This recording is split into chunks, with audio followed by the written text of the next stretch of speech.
შეიძლება შენი შემოქმედება საბოლოოდ გახდეს. ყოველწლიურად ქვეყნის მასშტაბით საბიბლიოთეკო კვირეული იმართება, რომელიც სათავეს 2002 წლიდან იღებს.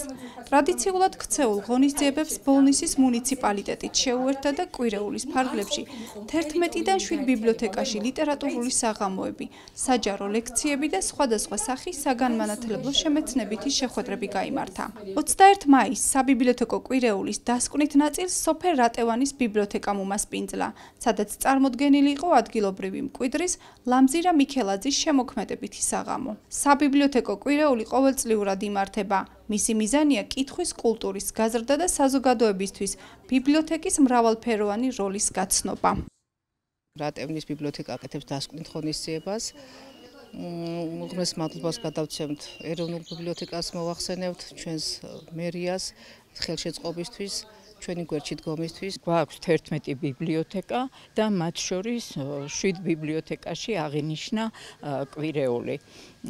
იყო მთავარ ბიბლიოთეკაში ლიტერატურული საღამო, სხვადასხვა თემატურად გამართული იყო სხვადასხვა შინაარსის ღონისძიებები.